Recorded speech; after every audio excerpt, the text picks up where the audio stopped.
Bismillahirrahmanirrahim. Assalamualaikum warahmatullahi wabarakatuh. Baik, sobat semuanya, pada kesempatan kali ini kita akan coba menjelaskan fungsi if pada aplikasi Microsoft Excel. Nah, apa sih fungsi if? Di fungsi if ini merupakan salah satu fungsi yang paling populer di Excel yang memungkinkan kita bisa membuat perbandingan logis antara nilai dan perkiraan. Nah, oleh karena itu, pernyataan if dapat memiliki dua hasil. Hasil yang pertama, jika perbandingan yang kita masukkan benar, dan hasil yang kedua, jika perbandingan yang kita masukkan bernilai salah. Baik, kita coba buka Microsoft Excel. Nah, untuk yang pertama, mungkin perlu kita jelaskan bentuk penggunaan fungsi if yang sangat sederhana, yaitu yang memuat satu fungsi saja. Misalkan di sini saya punya nilai data siswa dengan nilainya.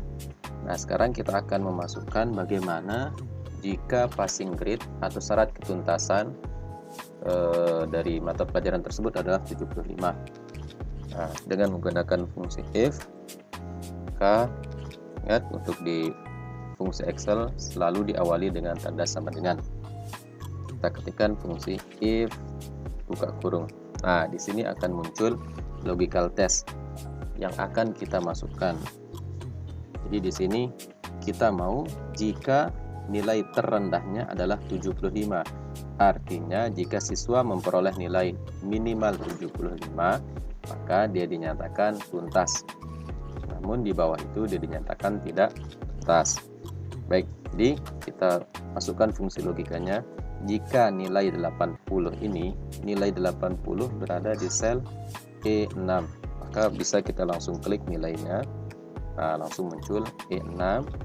Jika E6 lebih besar sama dengan 75, maka dinyatakan tuntas.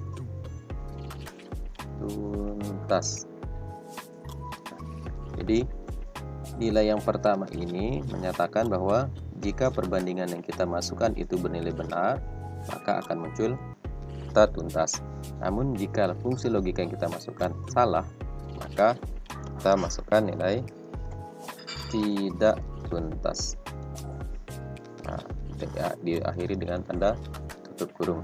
Nah, tanda petik ini menunjukkan bahwa teks yang akan tercetak itu merupakan teks, bukan angka. Jadi kalau teks menggunakan tanda petik. Oke, setelah itu kita enter. Nah, maka akan muncul ini nilai 80 dinyatakan tuntas. Setelah selesai tinggal kita drag ke bawah. Nah, seperti itu teman-teman. Jadi nilai 72 dinyatakan tidak tuntas karena nilai 72 kurang dari 75. Bagaimana dengan 75? Nah, tadi kita memasukkan fungsinya adalah lebih besar sama dengan, artinya jika nilainya sama dengan 75, maka dinyatakan tuntas. Nah, namun di sini nanti kita akan kewalahan bagaimana jika nilai passing grade-nya dinaikkan menjadi katakanlah 80. Maka di sini tidak akan berubah. Nah, bagaimana kita buat supaya otomatis ini dapat kita ubah? Langsung saja kita klik di persamaan yang tadi. Nah, yang di sini ini kita ganti, jangan menggunakan angka, tetapi langsung kita klik sel yang akan mengisi bagian ini. Nah, dalam hal ini sel passing grade berada di sel E3, maka tinggal kita klik nilai E83. Nah, jadi tinggal kita enter. Nah, nilai 80 dikatakan tuntas. Bagaimana jika kita ganti menjadi 90? Nah, maka secara otomatis akan bernilai tidak tuntas. Setelah itu tinggal kita drag ke bawah. Nah, seperti ini. Namun, jika kita menggunakan link seperti ini, maka ini coba perhatikan. Di siswa yang pertama menyatakan lebih besar dari E3, yaitu posisi sel untuk passing grade. Namun di anak yang kedua, di sini menyatakan E4, artinya dia berubah ke bawah.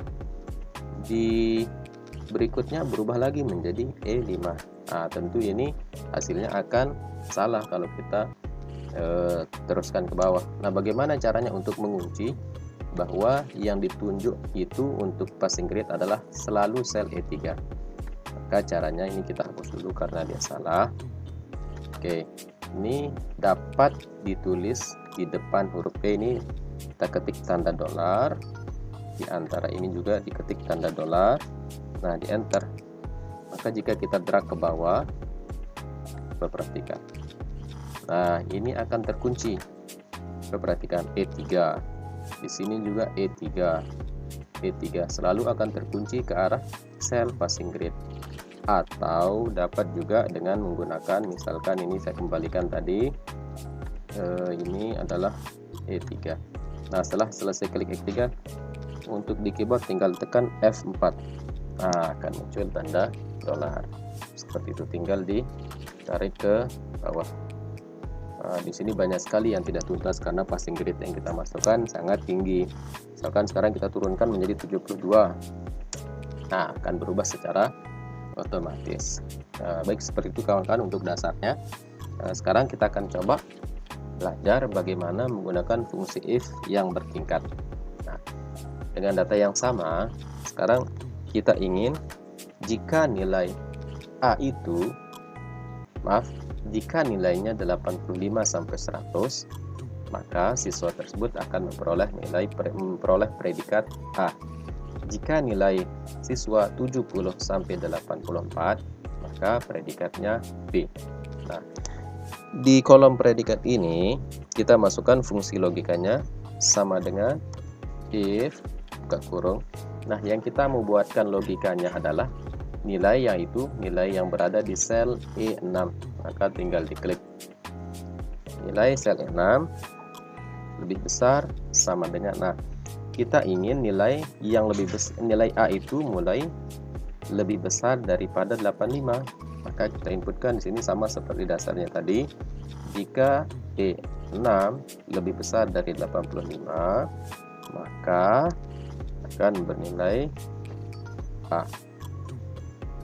Nah, koma, karena di sini ada tanda koma. Sekarang kita mau jika sel E6 ini bernilai lebih besar sama dengan, nah, kita lihat yang ini menjadi acuan kita.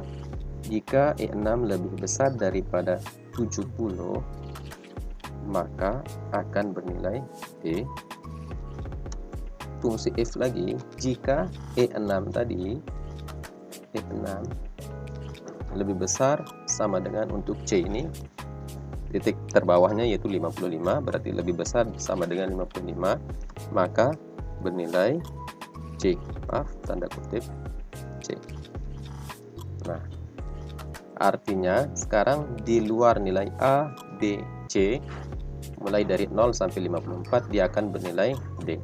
Artinya jika logika yang kita masukkan itu salah, maka dia akan bernilai D. Nah, sekarang kita tutup kurung sejumlah buka kurung yang kita buat 1, 2, 3, berarti sekitar 3. 1, 2, 3. Oh, mohon maaf. Di sini lupa tadi kita taruhkan fungsi if. Ya, di sini if buka kurung. Nah, sekarang tinggal kita enter. Oke. 80 dengan predikat B.